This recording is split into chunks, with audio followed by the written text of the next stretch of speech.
समस्याओं का समाधान इस बात पर निर्भर करता है कि आपका सलाहकार कौन है। ये बहुत महत्वपूर्ण है क्योंकि दुर्योधन शकुनी से सलाह लेता था और अर्जुन भगवान श्री कृष्ण से। दोस्तों, इंतजार करने वालों को अच्छी चीजें तो मिलती हैं, पर वो केवल उतना ही ले पाते हैं जितना कोशिश करने वाले छोड़ देते हैं। ये अब्राहम लिंकन ने कहा था। दोस्तों, इसी तरह की एक प्रेरणादायक वीडियो लेकर के मैं आप लोगों के बीच में उपस्थित हुआ हूं। एक बार फिर पैक्स नॉलेज चैनल के ऊपर मैं आपका हार्दिक अभिनंदन करता हूं, स्वागत करता हूं। दोस्तों, अपनी बात को आगे बढ़ाते हुए मैं बताता हूं कि प्रेरणा क्या है। प्रेरणा किसी भी काम को करने की वजह मानी जा सकती है। प्रेरणा किसी भी काम को करने की वजह मानी जा सकती है। यह एक ऐसी ताकत है जो हमारी जिंदगी बदल सकती है।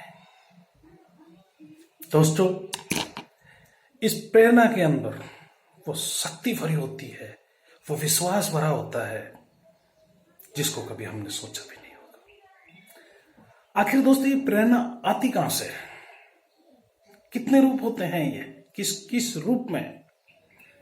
दोस्तों, प्रेरणा दो प्रकार की होती है। एक प्रेरणा तो वो होती है जो बाहरी दबाव के द्वारा हम महसूस करते हैं।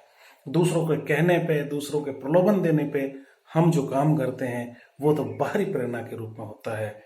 और एक होता है अंदर की गहराइयों से, दिल की गहराइयों से निकलने वाली प्रेरणा, जिसे हम आसानी से करते हैं, खुश होकर के करते हैं, जिसमें हमारा कहना चाहिए कि मन बहुत लगता है उस काम को करने को। दोस्तों, ये दो प्रकार की प्रेरणा मैंने आपको बताई कि एक आंतरिक प्रेरणा बताई, एक बाहरी प्रेरणा बताई है। तो मैं सबसे पहले आपको बाहरी प्रेरणा के रूप बता देता हूं कि बाहरी प्रेरणा के अंदर भय से उत्पन्न, यानी हमें कोई काम करना, हमें ऐसा लगता है अरे यार, अगर मैं टाइम पे नहीं पहुंचा तो मेरी ट्रेन निकल जाएगी। वो डर, भाव, भय है वो हमारे अंदर। या फिर ऐसा होगा कि यार, अगर आज मैंने अगर अब की बार मैंने पढ़ाई के अंदर टॉप नंबर नहीं लिए तो पापा मेरी पिटाई कर देंगे। मतलब एक डर जो घुस जाता है, यार मैंने टारगेट पूरा नहीं किया तो मेरे को जॉब से निकाल देंगे, मेरी नौकरी चली जाएगी। यार, अब की बार मैंने अगर अच्छी मेहनत नहीं की तो मेरे खेत के अंदर अच्छे गेहूं नहीं होंगे और मुझे बेटे की शादी करनी है। ये सारे डर और भय से उत्पन्न है। इसके अंदर ये बाहरी प्रेरणा के अंतर्गत आते हैं। इसी के अंदर हम दूसरा जैसे उदाहरण लेके चलेंगे तो प्रोत्साहन। आपने देखा होगा कि हमारे बड़े बुजुर्गों को जब वो हमसे काम कराते हैं और हमारा मन नहीं होता है काम करने का, तो वो सीधा सा हमें पहले कहते थे कि बेटा जो जल्दी आएगा उसको 1 रुपया दूंगा। वो प्रोत्साहन है, वो पुरस्कार प्राप्त करने के लिए हम दौड़ने लगते हैं। ये भी बाहरी प्रेरणा का ही उदाहरण है। बोनस और कमीशन के लालच में दोस्तों, हमें जैसे बोला जाता है कि अगर आपने ये काम किया तो इसके बदले में इतना % आपको मिलेगा। भाई साहब, अगर आपने मेरी ये बिल्डिंग बनवा दी, या मेरे जो लेबर लगनी है, मेरे मिस्त्री हैं, पेशकार हैं, कारीगर हैं, या जो जितने भी श्रमिक यहाँ काम करेंगे, अगर इन सब की अगर आपने टाइम टू टाइम पूर्ति की तो मैं आपको कोट पैंट बनवा करके दूंगा। ये बोनस हो गया, प्रोत्साहन हो गया। या फिर अगर मुझे 5 लाख का बेनिफिट मिला तो मैं 10% आपका। ये सब बाहरी प्रेरणा के रूप है। अब दोस्तों, बात आती है इंटरनली मोटिवेशन की, दिल की गहराई से निकलने वाली प्रेरणा, अंतरात्मा से जो निकलती है। इसके अंदर सबसे पहले हम जो उदाहरण के तौर पे लेंगे दोस्तों, वो आत्मसम्मान के ऊपर लेंगे। मैं आपको एक छोटी सी यहां मिसाल देता हूं, मेरे जीवन की कहानी है। मैं 2001 के अंदर अलवर पढ़ा करता था।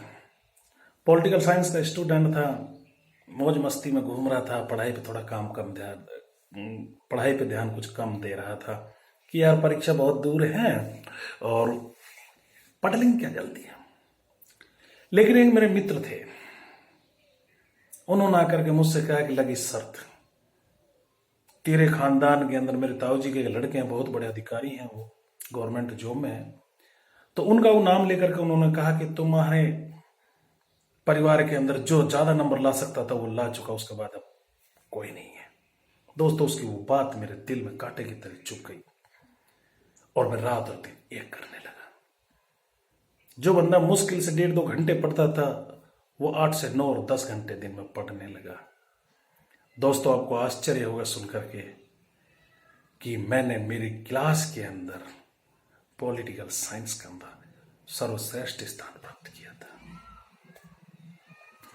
तो ये एक आत्मिक, इंटरनली अंदर वाली जो बात मैं बता रहा था, दूसरी प्रकार की जो हमारी प्रेरणा है, जो आंतरिक प्रेरणा है, ये उसका उदाहरण है। इसी में दूसरा और बताते हैं आपको, जिम्मेदारी। दोस्तों, आपने देखा होगा अपने घर परिवार में, अड़ोस में, पड़ोस में, रिश्तेदारों में हम एक दूसरे के मदद के लिए जाते हैं, सारे काम करते हैं। सब कुछ होने के बाद में किसी की शादी ब्याह का प्रोग्राम है तो हमारे ऊपर एक जिम्मेदारी थोप दी जाती है और हमसे कहा जाता है कि भाई देखो, मुकेश जी के हाथ में, भाई अब ये जाने, इनका काम जाने, ये कैसा करते हैं। तो वो एक ईगो हट करने लगता है हमारा, हमारी जिम्मेदारी बन जाती है और हम ये चाहते हैं जितना अच्छे से अच्छा कर सकते हैं वो करते हैं। दोस्तों, इसी ही कड़ी में थोड़ा आगे बढ़ करके एक उदाहरण और पेश करना चाहता हूं जो लाजवाब है, विश्वास। दिल की गहराई से हमें यह विश्वास होता है कि हाँ, मैं इस मंजिल पर पहुंच जाऊंगा, हाँ मैं ये कर सकता हूं और मैं उस कार्य को उससे भी अच्छा कर देता हूं। आप भी सोचते हैं, आप भी सोचते हैं कि आज मैं खेत काटने के लिए गया था, गेहूं काटना है। सुबह जाते ही आपने और आपकी मिसेज ने, दोनों ने चर्चा कर ली कि भाई देखो, ये इतना ज्यादा है, हम दोनों को थोड़ा मुश्किल होगा, लेकिन इतना भी नहीं है कि हम इसको कर ही नहीं सकते। आज इस खेत को काटना ही काटना है। तो ये आपका विश्वास बोलता है कि हाँ यार, हमें थोड़ी मेहनत ज्यादा करनी पड़ेगी पर हम इसको कर सकते हैं। दोस्तों, दिल से निकली प्रेरणा से प्रेरित होकर काम करना, जिम्मेदारी, गुणवत्ता, उत्पादकता, रिश्ते, टीम भाव आदि, ये हमारे मोटिवेटर्स हैं, हमें प्रेरित करने वाले हैं। कौन कौन से? जिम्मेदारी, गुणवत्ता, उत्पादकता, रिश्ते और टीम भाव से जो हम काम करते हैं।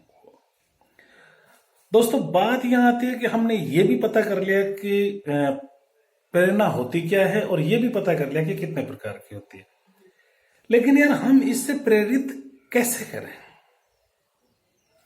मुकेश को आप कैसे प्रेरित करेंगे, कैसे मोटिवेट करेंगे, कैसे उनको बताएंगे कि रास्ता कैसा है, मुझे क्या करना चाहिए, कब कब कौन से फैसले लेने चाहिए, क्या कदम उठाने चाहिए? तो दोस्तों, सबसे पहले होती है मान्यता तय। जो इंसान जो भी कार्य कर रहा है, वास्तव में जो उसका कार्य है, उसके लिए उसको बधाई देनी चाहिए। ये कहना चाहिए कि हाँ यार, हमारे छोटे भाई साहब हैं और उनकी ये कृपा है, ये कार्य उनका किया हुआ है, भाई साहब बहुत अच्छा करते हैं, इज्जत करें उनकी। भाई देखो, ये तो उसकी कृपा है, भाई वो हो तो उन्होंने कर दिया, अगर वो नहीं होते तो शायद ये नहीं हो पाता। इज्जत दें उनको। किसी भी कार्य को दिलचस्प बनाएं। दोस्तों, मैं यहाँ पहले भी एक बार शायद बता चुका हूँ, क्योंकि मैं वीडियो डालता ही रहता हूँ, तो अक्सर मेरे एक आध उदाहरण एक दूसरे में घुस जाते हैं। कि एक बार एक आप जैसा सज्जन जा रहा था और 3 लोग ईंटों का काम कर रहे थे, ईंट से चिनाई कर रहे थे। तो उस सज्जन ने एक से पूछा कि भाई साहब, आप क्या कर रहे हो, कि दिख नहीं रहा है, रोजी रोटी कमा रहा। दूसरे से इसी बात को पूछा गया कि भाई साहब क्या कर रहा? बोलते आंखें फूटी पड़ी है, चिनाई कर रहा हूं। तीसरे से पूछा गया कि भाई साहब आप क्या कर रहे हो? तो उन्होंने जवाब दिया कि भाई साहब, मैं एक बहुत सुंदर इमारत का निर्माण कर रहा हूं। दोस्तों, इन तीनों के जवाब सुनकर के आप अच्छी तरह समझ गए होंगे कि जो दिलचस्पी से काम कर रहा है वो कौन है। इनमें जो खींच भावना से बोल रहा है कि रोजी रोटी कमा रहा हूं, वो प्रेशर में काम कर रहा है। जो कह रहा है कि मैं चिनाई कर रहा हूं, वो दबाव में काम कर रहे हैं। लेकिन जो बता रहा है कि भाई साहब मैं एक सुंदर इमारत का निर्माण कर रहा हूं, दोस्तों दिल से काम कर रहा है। ये आंतरिक प्रेरणा है, अंदर की प्रेरणा का उदाहरण है। इसी तरह किसी भी कार्य को करो तो दिलचस्पी से करो, मन लगा के करो। दोस्तों अच्छे श्रोता बनो। सामने वाला जब भी कोई भी कुछ बताता है तो कुछ ना कुछ वो ऐसा जरूर बताता है जो हमारे काम आता है। उसको अच्छे सुनो, प्यार से, तरीके से सुनो उसको, वो कहना क्या चाहता है। इसके बाद दोस्तों आता है प्रोत्साहित करें। जो काम कर रहा है उसका हौसला अफजाई करें, उसको इज्जत दें, उसको प्रोत्साहित करें, इनाम दें उसको कि यार वाह बहुत अच्छा काम किया। दोस्तों मैं एक छोटा सा उदाहरण देता हूँ। यहाँ पे मेरे खेत में कटाई का काम चल रहा था और वो लगभग उन लोगों के बीच में वो छूटने वाला था, लेकिन मैं हमेशा से ही श्रमिकों का, मजदूर वर्ग का हिमायती रहा हूँ। मुझे चाहे जितना भी नुकसान हो जाए, लेकिन मैं गरीब लोगों को अपनी तरफ से मदद करने की कोशिश करता हूँ जितना मैं कर सकता हूँ। तो मेरे खेत के अंदर कटाई चल रही थी। दोपहर को चाय देने का हमारे यहाँ एक परंपरा है कि 2-2:30 बजे शाम को चाय पहुंच जाती है वहां पे। घर से गर्म करके थर्मस के अंदर भर के हम वहां लेके जाते हैं। तो मैं बाइक लेकर के वहां से निकल रहा था, रास्ते में मुझे गोलगप्पे वाला मिल गया। भाई साहब मैं वो गोलगप्पे वहां से लेकर के चला गया। वहां 7 आदमी काम कर रहे थे, तो पर हेड 8 के हिसाब से 50-60 जो भी बनता है वो मैं पैक करा कर वहां लेके चला गया। मैंने कहा भैया मैं रास्ते में आ रहा था, मेरे को ये मिला, आप इसको खाइए और आनंद लीजिए। भाई साहब उन्होंने वो गोलगप्पे खाए और आपको शायद आश्चर्य होगा कि मेरा जो खेत था उसमें से जो वो बचना चाहिए था, वो सारे लोग इतने प्रभावित हुए, इससे इतने प्रभावित हुए कि उन्होंने कहा कि ताऊ जी ने बहुत अच्छा काम किया है। तो वो जो बचा हुआ था 1 घंटे 1.5 घंटे का काम, वो उसको भी पूरा कर दिया था। दोस्तों इसे कहते हैं प्रोत्साहन। उनके दिल के अंदर प्यार बढ़ा, वो प्रोत्साहित हुए, उनको ऐसा लगा कि हाँ यार सामने वाला हमारा अपना है, तो इसलिए उन्होंने ये किया। विकास के अवसर को मुहैया कर, आगे बढ़ने के जो मौका मिलते हैं उनको आप संभाल के रखें। ट्रेनिंग ले, किसी भी कार्य को करने से पहले पूरी ट्रेनिंग ले, उसको करने का तरीके को जाने। और लास्ट होता है दोस्तों चुनौती। जो कोई भी चैलेंज करता है, जिस काम को तुम करना चाहते हो उसमें जो भी कोई को चैलेंज देता है तो उसको जरूर पूरा कीजिएगा। कहते हैं ना चैलेंज आता है वहीं कामयाबी मिलती है। और दोस्तों जहां धन नहीं लगेगा तो काम में मन कैसे लगेगा। मेरे इन्हीं शब्दों के साथ में उम्मीद करता हूं ये वीडियो आपको पसंद आई होगी। मेरे चैनल को सब्सक्राइब नहीं किया हो तो सब्सक्राइब करना, लाइक करना और शेयर करना। मिलते हैं नई प्रेरणादायक वीडियो के साथ में। तब तक के लिए जय हिंद, जय भारत।